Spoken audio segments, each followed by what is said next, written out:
Team USA basketball has dominated the Olympics for many years. That's no secret. They had a hold on basketball, and they were basically sending out college players to compete against the other countries' professionals at one point. The problem is the rest of the world did something that the U.S. didn't expect. They simply caught up. The 1988 team was literally a band of college players, and they brought home the silver medal with John Thompson as coach. Rest in peace. That 92 Dream Team is well documented for sending the elite of the elite from America to handle business, and each year since handled business except for one team. The 2004 team, which paved the way for the Redeem Team to be created. But let's make one thing clear, that 2014 that ended up getting the bronze medal was not a weakly constructed team in terms of pure talent. The 2014 that lost to Argentina had Allen Iverson, Tim Duncan, Starberry. If you know, you know. Shout out Starberry sneakers for $6 back in the day. Amari Stoudemire was young at the time. They had a young LBJ, D Wade, Melo. And while some may say that Team USA had a lot of youth on the team, there was only one college player on this run, which is Emeka Okafor, in comparison to other years, where they had another college player in 2012 and the 92 team with Christian Laettner. The 2004 team, they had Larry Brown as the head coach. They had Pop as well as an assistant coach, Roy Williams, who was well known in the college scene, and Oliver Purnell as one of the assistant head coaches. So that 2004 team overall had disappointed, and they couldn't close the deal. But why was that the case? Now, they had Tim Duncan, multiple-time champion and a league MVP. They had Allen Iverson, a force of nature on the court and a league MVP. Amari Stoudemire was finding a lot of success in Phoenix. He was catching his stride. Stephon Marbury was a great individual talent, and so on and so forth. That team was stacked. Manu Ginobili was a great individual talent, leader, and team player, but there's no way that most people would have picked the Ginobili-led Argentina team over a Tim Duncan-led USA team, despite Argentina's history of playing together. One of the problems with the 2004 Olympic team was not just game plan, but roster construction. Having Allen Iverson and Stephon Marbury on the same team is almost redundant. They're a very similar type of player, being ball dominant and not great off-ball players. Now, Richard Jefferson was a solid player as well, decent shooter, decent defender, but not great with chasing guys off screens, as you saw in the Olympics. One might wonder why a Kobe Bryant or a Tracy McGrady wasn't on that team. Kobe was going through a trial during that 2004 summer, as well as some other injuries. He just came off that 2004 finals loss, similar to Shaq. T-Mac was allegedly concerned about security in Greece, and I believe he was also getting married at that time.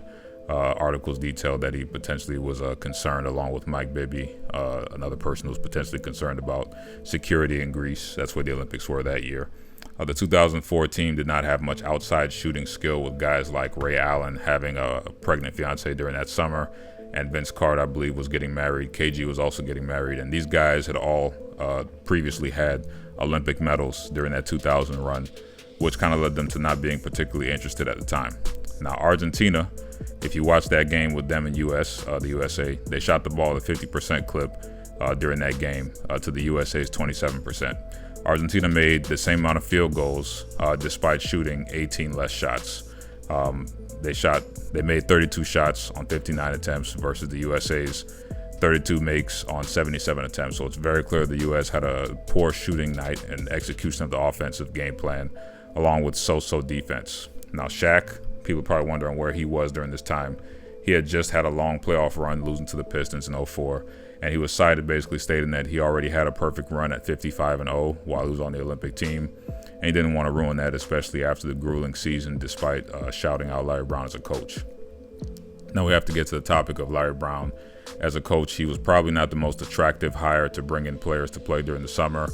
It's been noted that he's not the easiest coach to play for when it comes to his approach to the game. However, Larry was a championship-level coach who literally just achieved the ultimate title in 2004, where him and the Pistons beat the Lakers in 5 with Mr. Big Shot, Ben Wallace, defensive dynamo, Tayshaun Prince, Sheed, and Rip Hamilton, the madman running off all these screens.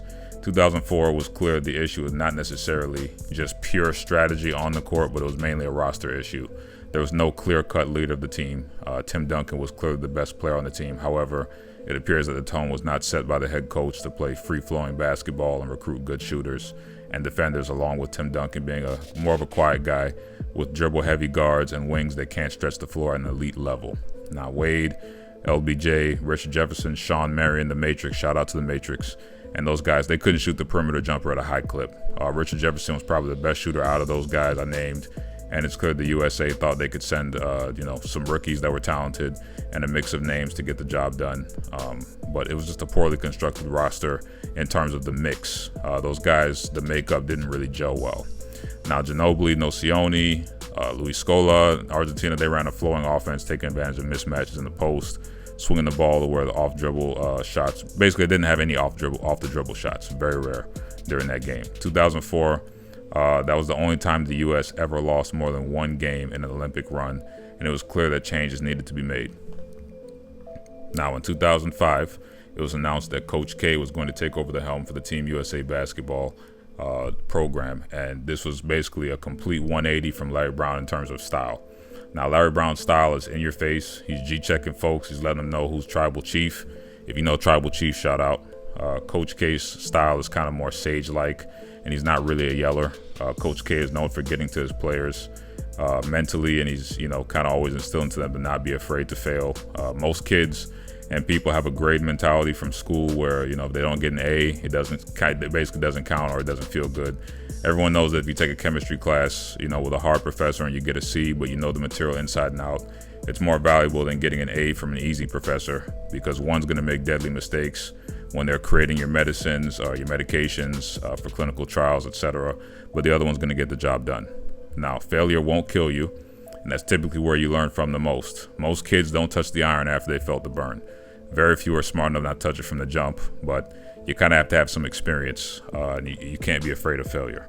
Coaching your players to not play scared, but also not be emotionally volatile, will help them stay calm and make decisions under pressure. Now, the best example of this kind of difference in coaching styles that I can think of off the top of my head is between Doug Collins and Phil Jackson.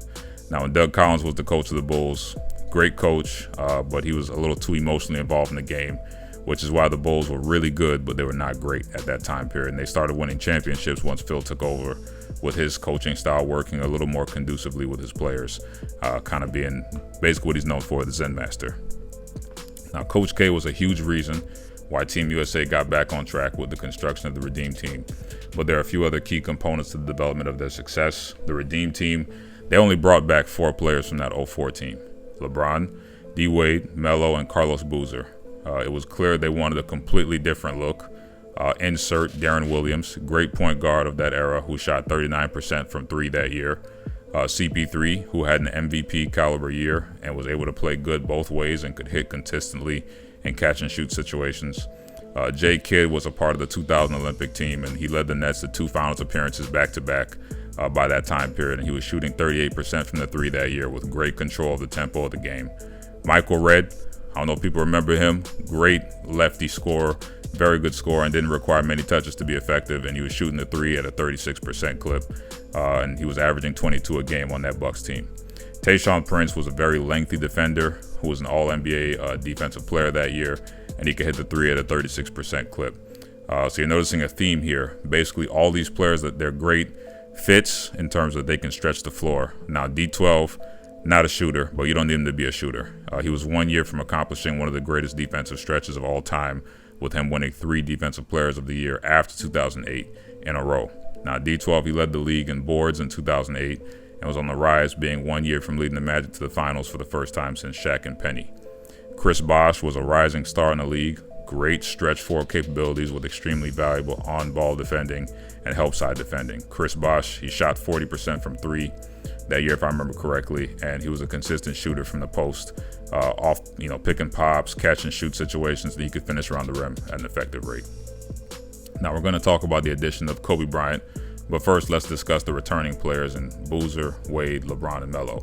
Now, Carmelo was a phenomenal offensive force at the time. Not being able to double Melo is dangerous because you collapse on defense on LBJ, Bosh, Kobe, Wade, D12. Carmelo's going to kill you from the outside, or if you end up with him on a bad switch in the post, I mean, he's gonna murder you in that area. That's one of the reasons why he ended up becoming the all-time USA leading scorer. Now, Hoodie Melo and Olympic Melo, that's basically a pressure-free version of himself where he gets to lock in and do what he does best, being an offensive weapon.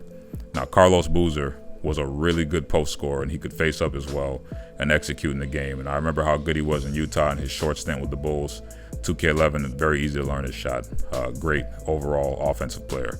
Now, LBJ was coming off of a very good season where it was clear that he was one of the top players in the world, one or two in most people's eyes. People have to remember that this was a time period where they were really going hard on that Kobe versus LeBron debate. LeBron was a different player than 2004 when he only got, I believe, 3 minutes in that game versus Argentina. I'm bringing that one up. Yes, they lost to Puerto Rico as well, but I'm kind of bringing up the Argentina one because that was a nail in the coffin. He only had 3 minutes in that game. It's a completely different player. He had been to an NBA Finals in 2007, which didn't go so well. And Kobe was just coming off a finals loss in 2008 to the same team LeBron lost to in 2008. Kobe had just won the MVP, but LeBron was looking like an absolute dynamo due to his freakish combination of speed, size, and finishing ability at the rim with playmaking and defense. So this was definitely a different version of himself. Dwyane Wade is really interesting because up until this point in 2008, Dwyane Wade was kind of looked at as a superstar who might be playing on his last legs due to his shoulder injury where he had nerve damage, plus some of his knee injuries in the last year. Now, Dade County, if you're from Florida, you know this. Dade County was kind of known as Wade County during that time period because of how effective he was when he first arrived. In his second year, the Heat had lost in the Eastern Conference Finals to the Pistons in 7 games, most likely because of injuries, but the Pistons got they secured a W, so give them credit. And in 2006, D-Wade and Shaq led the Heat to their first championship with D-Wade doing flash things, averaging about 35 a game in his third year in the league. Now, at this time period, I want to be specific, at this time period, it was looking like he might have been the best player of his draft class at that point. But when Shaq left, the Heat started to struggle.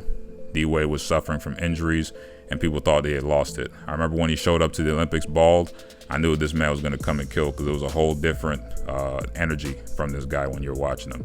This is a D-Wade with something to prove, along with LBJ, Boozer, and Melo, who remembered that 2004 loss up close and personal. Now, last but not least, let's talk about Mr. Kobe Bean Bryant, the team captain of the 2008 Team USA. Now, as a player, there was probably nobody more important to the success of that specific team, of the Redeemed team, than 2-4. Now, the reason being is that everyone on that team in 2008, out of everyone on that team, Kobe had the most talent, the most success, and cachet in the league. There was not another player in that locker room that had more individual success. There was not another player on that team that had more team success at that time than Kobe Bryant. In 2008, he had already won 3 championships in a row. He had been named to all defensive teams. He had dominated the league with his offensive potency, and he just won the MVP that year prior to losing to the Celtics in 6 in the finals. Now, Kobe was clearly pissed about his finals loss and was on a mission to put some respect back on the USA's name. If anyone saw, the quality documentary, I believe it was 2021 or 2022, where they dropped a documentary about the Redeemed team. You've probably heard this story about how those guys went out to party. A few of those guys on the team went out to party around 4 a.m. in the morning. When they came back, Kobe was finishing his pre-practice workout. This was pre-practice workout, drenched in sweat. So it's clear that guys like D-Wade, LeBron, Bosh, they saw that and quickly saw the level of focus needed to be the best version of themselves. Now, I don't nut ride, I don't D-ride. It's not saying these guys never trained hard. What I'm trying to make the point of is these guys definitely saw, okay, there's a difference in the level of focus needed to be a multiple-time champion or to be the best version of yourself. Because clearly these guys were already really good. Now, when your best player is playing a lockdown defense, there is zero excuse for anybody on the rest of the team to not play to the fullest effort of what they can give. There was a moment against Spain that always stuck out to me, really even prior to the documentary, because Pau, he had just joined Kobe that year on the Lakers. They were pretty good friends. They had that Spanish connection. They clearly connected. When the USA first played Spain, Kobe ran through a screen set by Pau Gasol, and he did not pull up. I mean, my man literally tried to run straight through his chest. When I was watching this as a kid, I was in elementary school at the time, I thought the tone was set, kind of by happenstance, by him running through his teammate. But years later, researching the story, watching the documentary, I learned that was actually intentionally done by Kobe to set a tone. Now, those two guys are really good friends off the court, but it's definitely sent a message about how serious he took the Olympics, because those guys saw, okay, he's here, he means business, he's doing whatever it takes to win. Team USA, they had a much improved version of themselves in terms of just even spacing than that 2004 team. They had so much better ball movement and controlling the flow of the offense and the pace of the game. With basically, they had 2-point maestros running the offense, and J-Kidd and CP3, along with everybody being concerned, with just kicking it out to the right spot Everyone's just getting hockey assists. Nobody cares about their numbers. Now, the Redeem team was really special because they were not only the Redeem team in terms of the 2004 loss, but basically everybody on this team kind of had something to prove in their own right. D-Wade was on a mission to prove that he had not peaked and that he was a force to stay in the league and that it wasn't a 2 or 3 year run. LeBron was on a mission to avenge the 2004 loss, and at the time he had no championships, and he wasn't like Melo, who could hang their hat on a college title. LeBron was viewed as a mega talent at that time that couldn't win. The Cavs were dominated in 2007 by the Spurs, and in 2008 the Celtics eliminated them en route to a title. Coach K, at this time period, he was viewed as a college coach who could not handle professionals, and he kind of, settled into the college realm because a lot of people were speculating that, college kids are easy to manipulate, easy to, control, way easier to handle than a pro player, which kind of motivated him to pull out his best coaching chops and, really pull some things out of his bag, to handle those kind of players. Now, this is during a time where college sports was under a lot of scrutiny with players, and people were saying whether or not they should be paid, along with the benefits of being a coach of a D1 program when players at the time weren't officially being paid. Now, Kobe, he was on a mission to prove that he was not only a mega talent in the league, but he was also a leader, and that he basically was done being the solo superstar. That 2 to 3 year stretch after Shaq left, where he was just concerned with getting, I personally think he had to get a lot of that out of his system, just being the guy, having his 35 point per game seasons, and being the alpha dog. Now, it's very interesting because that year he had just lost to Boston. This was his best run in the playoffs by himself in terms of as the leader of the team. And it was very clear that this was a different version of himself. That's probably why he won the MVP that year, because there was a clear difference. Now, this team was also interesting because there was an undertone of a rivalry between LeBron and Kobe. At the time, they were considered the first and second best players in the league. A lot of people, kind of debating who the alpha dog of the team was. Now, if you know Young Jeezy, you know that old Kobe LeBron, that Kobe LeBron song. You also know the Lil Wayne song about Kobe as well. You kind of know how the puppets were at that time period. It was a good debate. A lot of people were really wondering who was the best. But if you really look at it, LeBron at that time, he just couldn't say anything to Kobe. Kobe was the undisputed leader of that team because everything that LeBron could say, Kobe had already done that. And he was just so much more accomplished at that specific time, despite their similar talent level, and Kobe was older. Now, Dwyane Wade was quietly that third head of that monster, with him leading Team USA in scoring that year while coming off the bench. So, I mean, the Redeem team, it was a pretty special team, and they did more than just kind of redeem USA basketball. They also set the tone for international play for the next decade. Now, if you like these kind of videos, definitely, check us out, see what we're doing. God bless. Don't be mad at me, be mad at yourself.